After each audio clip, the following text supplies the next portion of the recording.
Hello everyone, it's Maddie of the Girly Geek, and today I'm going to be unboxing my 2018 personal planner and showing you how I use it.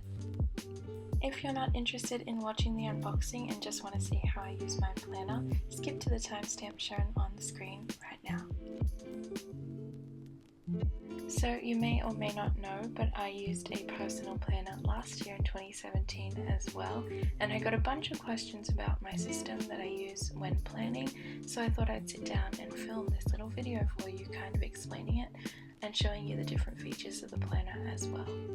So here is my little package containing my planner for this year. Let's go ahead and open it up.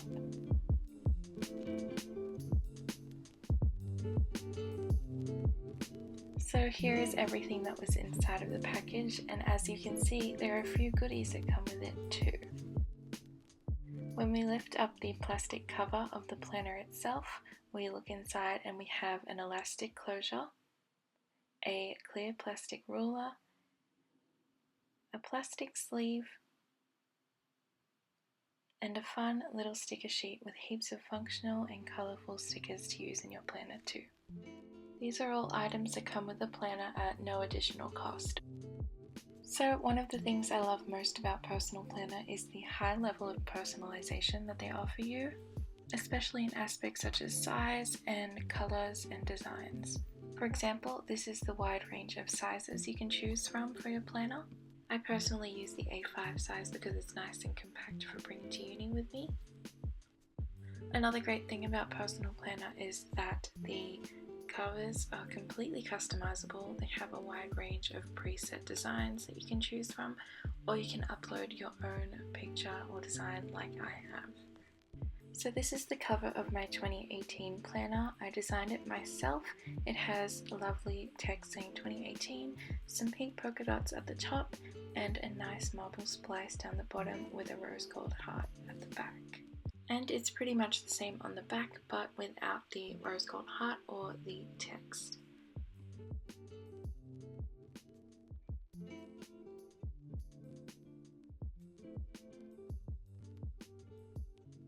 When it comes to actually setting up the planner, the first thing you should do is put in the elastic closure at the back.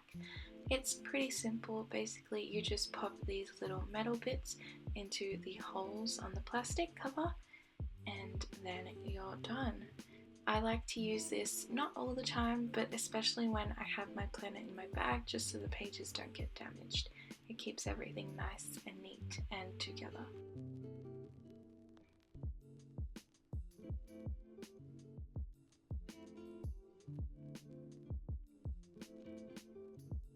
So then we have the clear plastic sleeve, which I like to pop into the very back of the planner right before the cover.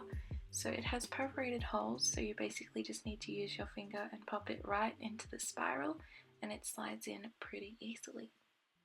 This is where I like to keep lots of my favourite stickers from Etsy and the ones that came with the planner, just for when I'm at uni or on the go. And the last part of setup is just popping in this clear plastic ruler that you can use as a bookmark week to week. So the planner has a nice glossed finish to its cover, and once we open it up, here on the left we have a little page about the company, and then on the right we have a blank page for me, but on the website you're able to type in any custom greetings you would like to have on the front page. This year I left mine blank so I could draw something myself, but last year I did indeed have the typed up text.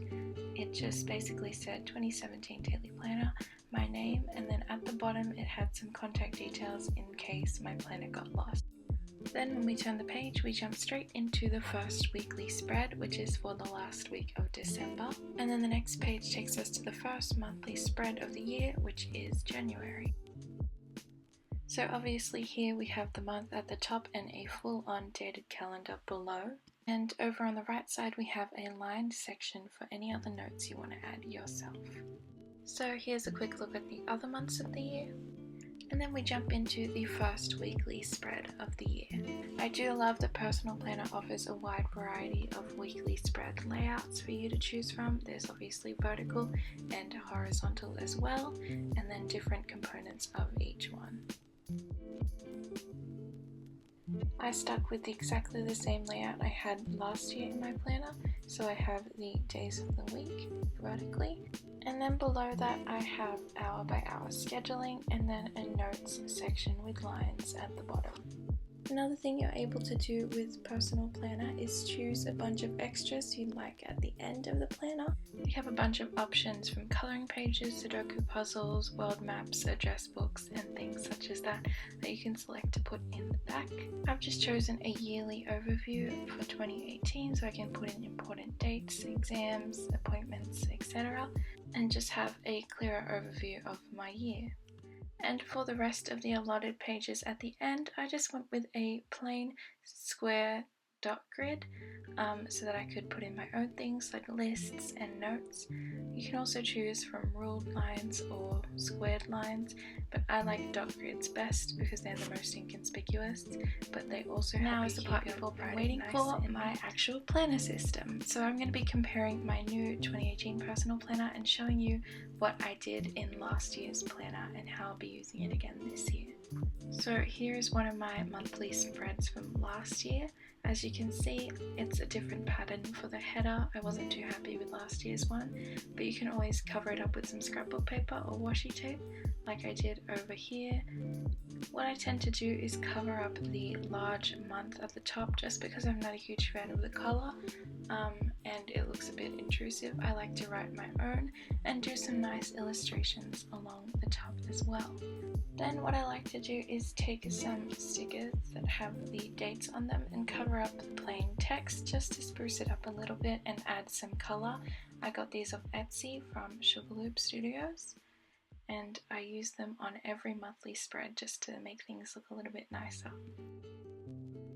Then I will go in and put in any monthly tasks, activities or appointments that I need to keep track of, and I use a color coding system to track these. I use the color pink for personal, orange for important, green for family and friends or social activities, blue for studying, and purple for scheduled classes. So I will usually just draw a little coloured circle right next to the text and then write in the respective task, activity, appointment or whatever. And then I will use this little ruled section on the side here to keep track of my monthly goals and any important events I have coming up. I just make a little header and then write the respective notes down underneath.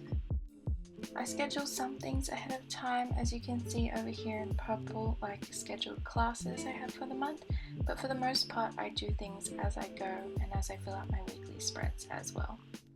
So here is a better look at the monthly spread, and then in November I use the same template once again. So now I'm going to talk you through how I do my weekly spreads. Here is the blank one over here, and here is a filled in spread from last year's planner. So at the top I like to break up my time during the day, especially if I have classes or events that I know will take place over a certain time. And then I use the same color code as mentioned earlier. I then use the bottom half of the page to track out my daily tasks using my modified bullet journal system. Here we have my planner key. As you can see, I use a plain unfilled box to mark a task that has not been completed. I'll then fill it in if it's been in progress or is completed. This is a symbol I use from tasks that have been migrated, notes and reminders, events or appointments, and then I use this little warning symbol for extra important notes, and then a strike through for cancelled tasks. As you can see, I sometimes like to separate the top and the bottom of the page using these little stickers I buy from Etsy, but I don't use them for all of the days, just sparingly when I feel like it. So in my little schedule part, I'll usually go through and mark out the activities of the day, like the time my bus is and travel time, any studying I'm going to do, the times of my classes, when exams are due, or social or family commitments. So that is the same for every weekday except Saturday and Sunday, which have limited space, so I kind of integrate my schedule and just put my tasks around it in the spare spaces, as you can see here. So now I'll just talk you through some of the add-ons. On the personal planner website, there's a range of things you can choose to fill up this space over here. You get 3 slots. I chose a weekly to-do list, a weekly exams list, and a graph of the week to track things such as mood, work and study, stress, cash flow, and sleep. And then over here you just have a small monthly calendar for a little overview of the month.